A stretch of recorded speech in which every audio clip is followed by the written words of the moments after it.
வணக்கம் நண்பர்களே, welcome back to civil and Tamil. நான் உங்கள் அருண். இந்த சேனல் சிவில் இன்ஜினியரிங் மாணவர்கள் மற்றும் போட்டித் தேர்விற்கு பயிற்சி செய்து கொண்டிருக்கும் மாணவர்களுக்காகவே பிரத்யேகமாக உருவாக்கப்பட்டது. TNPSC AE, RRB JE, SSC JE போன்ற முக்கிய தேர்விற்கான பாடத்திட்டங்கள், முக்கிய குறிப்புகள் மற்றும் மாதிரி தேர்வுகள் போன்ற பயனுள்ள வீடியோக்களை தொடர்ந்து வழங்கி வருகிறோம். நீங்களும் எங்கள் பயணத்தில் இணைய விரும்பினால் மறக்காமல் நமது சேனலை சப்ஸ்கிரைப் செய்துவிட்டு பக்கத்தில் உள்ள பெல் ஐக்கானை கிளிக் செய்யுங்கள். அப்புறம் மறக்காம உங்க கூட பயிற்சி செய்து கொண்டிருக்க பிற மாணவர்களுக்கும் நம்ம வீடியோவை பகிருங்கள். சரி, வாங்க வீடியோக்குள்ளே போகலாம். இன்றைக்கி நம்ம பார்க்கக்கூடிய முக்கியமான தலைப்பு என்ன அப்படின்னா waste water management. Waste water management என்ன அப்படின்னா, மனிதர்களால் பயன்படுத்தப்பட்ட கழிவுநீரை சுத்திகரிப்பு பண்ணி சுற்றுச்சூழலுக்கு உகந்ததாக மாற்றி அதை மறுபயன்பாடு செய்யலாமா, அப்படி இல்லைனா வெளியேற்றிடலாமா என்பது பற்றிய முழுமையாக படிக்கக்கூடியதான் இந்த வேஸ்ட் வாட்டர் மேனேஜ்மெண்ட்டு. வேஸ்ட் வாட்டரில் 2 டைப் இருக்குது. ஒன்று டொமஸ்டிக் வேஸ்ட் வாட்டர், அது வந்து நம்மளோட வீட்டிலேருந்து, அதாவது பாத்ரூம், கிச்சன், டாய்லெட் இந்த மாதிரி வந்து வெளியேறக்கூடியதெல்லாம் டொமஸ்டிக் வேஸ்ட் வாட்டர்னு சொல்லுவோம். இண்டஸ்ட்ரியல் வேஸ்ட் வாட்டர்ங்கிறது தொழிற்சாலையிலிருந்து வெளியேறக்கூடியது. அப்புறம் ஸ்டோம் வாட்டர்னா மழைநீர். இதில் எதில் வந்து ஆர்கானிக் மேட்டர் அதிகமாக இருக்கும் அப்படின்னு சொல்லி பார்த்தோம் அப்படின்னா, டொமஸ்டிக் வேஸ்ட் வாட்டரில் தான் ஆர்கானிக் மேட்டர் அதிகமாக இருக்கும். ஆர்கானிக் மேட்டர் அப்படின்னா என்ன அப்படின்னா, உயிருள்ள பொருட்கள்லேருந்து பெறக்கூடியதான் ஆர்கானிக் மேட்டர்னு சொல்லி சொல்லுவோம். அதாவது தாவர கழிவுகள், விலங்கு கழிவுகள், மனித கழிவுகள், அந்த மாதிரி தான் நம்ம ஆர்கானிக் மேட்டர்னு சொல்லி சொல்லுவோம். இதை வந்து டொமஸ்டிக் வேஸ்ட் வாட்டரில் தான் அதிகமாக இருக்கும். அடுத்தது பிஓடி, பயாலஜிக்கல் ஆக்சிஜன் டிமாண்டு. அதாவது இப்போ நம்ம ஆர்கானிக் மேட்டரை என்னன்னு சொல்லி படித்தோம்ல, அந்த ஆர்கானிக் மேட்டரை சிதைக்கிறதுக்கு தண்ணியில் இருக்க தேவையான ஆக்சிஜன் அளவை தான் பயாலஜிக்கல் ஆக்சிஜன் டிமாண்ட் சொல்லி சொல்லுவோம். அப்போ நம்ம தண்ணியில் வந்து ஆர்கானிக் மேட்டர் அதிகமாக இருந்துச்சு அப்படின்னா அதை சிதைக்கிறதுக்கு ஆக்சிஜன் அளவு அதிகமாக தேவைப்படும். கம்மியாக இருந்துச்சுன்னா ஆக்சிஜன் அளவு கம்மியாக போகும். இதை வந்து 20 டிகிரி செல்சியஸ் வெப்பநிலையில் 5 நாளைக்கு மெஷர் பண்ணுவாங்க. இதை எந்த 1 லிட்டரில் இத்தனை மில்லிகிராம் இருக்கணும் அப்படின்னு சொல்லி இதை அதோட யூனிட்டாக சொல்லுவாங்க. பிஓடி அதிகமாக இருந்துச்சுன்னா அந்த தண்ணி வந்து மாசு அதிகமாக இருக்குன்னு சொல்லி அர்த்தம். கம்மியாக இருந்ததுன்னா மாசு கம்மியாக இருக்குன்னு சொல்லி அர்த்தம். அடுத்ததாக கெமிக்கல் ஆக்சிஜன் டிமாண்டு. தண்ணியில் இருக்கக்கூடிய மொத்த மாசுக்களையும் கெமிக்கல் ப்ராசஸ் மூலமாக சிதைக்கிறதுக்கு தேவையான ஆக்சிஜன் அளவை தான் கெமிக்கல் ஆக்சிஜன் டிமாண்ட் சொல்லி சொல்லுவோம். பிஓடி அப்படிங்கிறது பயாலஜிக்கல் ப்ராசஸ், ஆர்கானிக் மேட்டரை மட்டும்தான் சிதைக்கிறதுக்கு தேவையான ஆக்சிஜன் அளவு. இந்த சிஓடி அப்படிங்கிறது மொத்த மாசுக்கள், அதாவது ஆர்கானிக் மேட்டர், இன்ஆர்கானிக் மேட்டர், இந்த மாதிரி தண்ணி இருக்கக்கூடிய மொத்த மாசுவையுமே கெமிக்கல் ப்ராசஸ் மூலமாக சிதைக்கிறதுக்கு தேவையான ஆக்சிஜன் அளவை தான் சிஓடி அப்படின்னு சொல்லி சொல்லுவோம். அப்போ தண்ணியில் எப்போவுமே இந்த கெமிக்கல் ஆக்சிஜன் டிமாண்ட் அப்படிங்கிறது பிஓடி விட அதிகமாக தான் இருக்கும். அடுத்தது டிசால்வ்டு ஆக்சிஜன், அதாவது நீரில் கரைந்துள்ள ஆக்சிஜனோட அளவு தான் டிசால்வ்டு ஆக்சிஜன் சொல்லுவோம். இது எதற்கு முக்கியம் அப்படின்னா, இந்த அளவு கரெக்டாக இருந்தால் அப்படி தான் மீன்கள் அந்த மாதிரி தண்ணியில் வாழக்கூடிய உயிரினங்கள்லாம் ஆக்சிஜனை சுவாசித்து உயிர் வாழ முடியும். அதுக்கடுத்தது need for waste water treatment. அதாவது நம்ம எதுக்காக வேஸ்ட் வாட்டர் ட்ரீட்மெண்ட் பண்ணுறோம் அப்படின்னா, பப்ளிக் ஹெல்த்து பாதுகாப்பு பண்ணுறதுக்கு, வாட்டர் பொல்யூஷனை குறைக்கிறதுக்கு, நோய்கள் வராமல் தடுக்கிறதுக்கு, அப்புறம் அந்த தண்ணியை ரிட்டர்ன் ரீயூஸ் பண்ணுறதுக்கு, அப்புறம் சுற்றுச்சூழல் பாதுகாப்பு, அதுக்காகவும் இந்த வேஸ்ட் வாட்டர் ட்ரீட்மெண்ட்ங்கிறது பண்ணுறோம். இதில் எத்தனை ஸ்டேஜஸ் இருக்குது அப்படின்னா, இந்த வேஸ்ட் வாட்டர் ட்ரீட்மெண்ட்டில் 4 முக்கியமான ஸ்டேஜஸ் இருக்குது. First one preliminary, second primary, third secondary treatment, fourth one territory treatment. இந்த ப்ரிலிமினரி ட்ரீட்மெண்ட் அப்படிங்கிறது தண்ணியில் இருக்கக்கூடிய பெரிய திடங்களை அகற்றுறதுக்கு பயன்படுத்தக்கூடியதான் இந்த ப்ரிலிமினரி ட்ரீட்மெண்ட். இதுலேயே 3 ஸ்டேஜஸ் இருக்குது. ஸ்க்ரீன், கிரிட் சேம்பர், அப்புறம் ஸ்கிம்மிங் டேங்க். ஸ்க்ரீன் அப்படிங்கிறது லார்ஜ் சாலிட்ஸை ரிமூவ் பண்ணுறது, எக்ஸாம்பிள் ரேக்ஸ், பிளாஸ்டிக்ஸ் அந்த மாதிரி.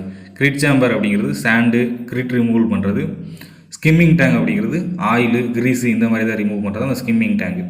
இந்த ப்ராசஸில் தண்ணியோட வெலாசிட்டி எவ்வளோ இருக்கணும் அப்படின்னா 0.3 மீட்டர் பர் செகண்ட். இந்த வெலாசிட்டி வந்து நம்ம மெயின்டைன் பண்ணணும் இந்த ப்ராசஸ்க்கு. அடுத்தது பிரைமரி ட்ரீட்மெண்ட்.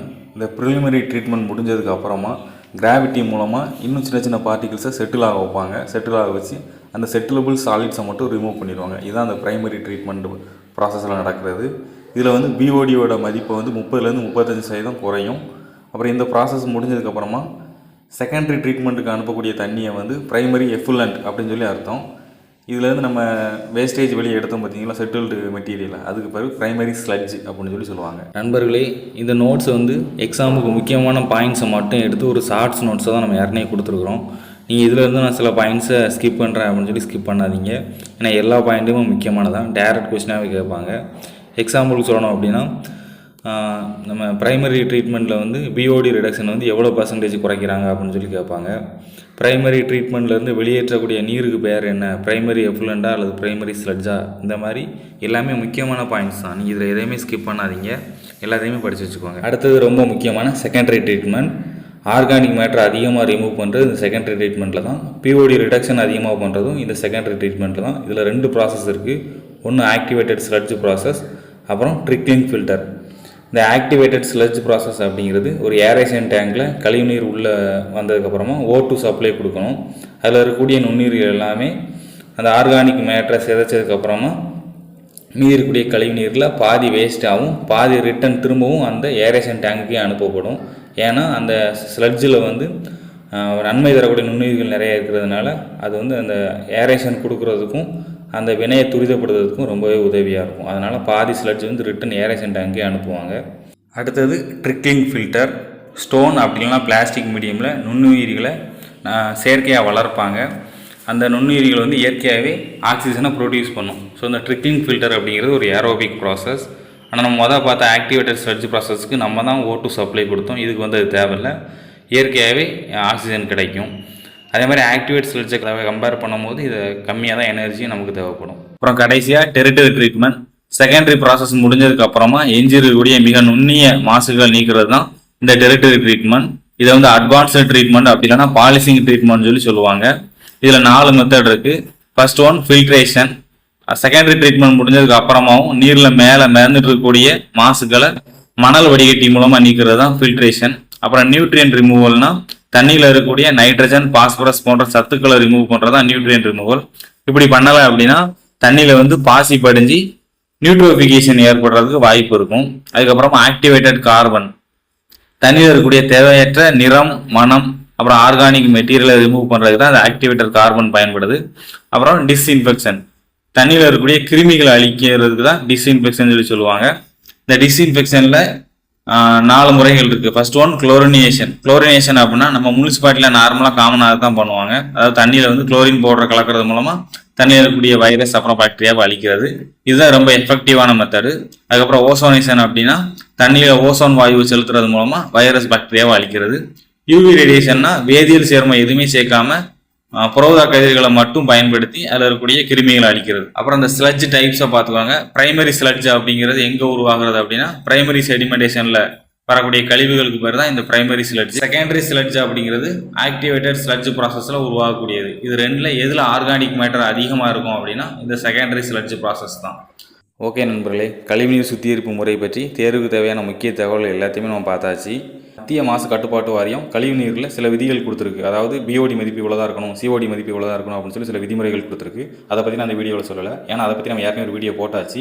அந்த வீடியோ நீங்கள் இன்னும் பார்க்கல அப்படின்னா அதை பற்றின லிங்க் நான் டிஸ்கிரிப்ஷனில் கொடுத்துருக்கேன், போய் முழுசாக பாருங்கள். இந்த வீடியோ உங்களுடைய எக்ஸாம் ப்ரிப்பரேஷனுக்கு பயனுள்ளதாக இருந்தால் ஒரு லைக் போட்டு உங்கள் கூட பயிற்சி செய்யும் பிற மாணவர்களுக்கும் ஷேர் பண்ணுங்கள். அடுத்த வீடியோவில் வேஸ்ட் வாட்டர் மேனேஜ்மெண்ட் பற்றிய மாதிரி கேள்விகள் கொடுக்குறேன், நம்ம டெஸ்ட் போட்டு பார்க்கலாம். ஏன்னா இந்த தலைப்பிலிருந்து மட்டுமே ப்ரீவியஸ் இயரில் 5லேருந்து 8 கேள்விகள் கேட்டிருக்காங்க. அதனால் ஒவ்வொரு பாயிண்ட்டுமே முக்கியம். இது போன்ற சிவில் தொடர்பான தகவலுக்கு சிவில் அண்ட் தமிழ் சேனலுடன் இணைந்திருங்கள். நன்றி.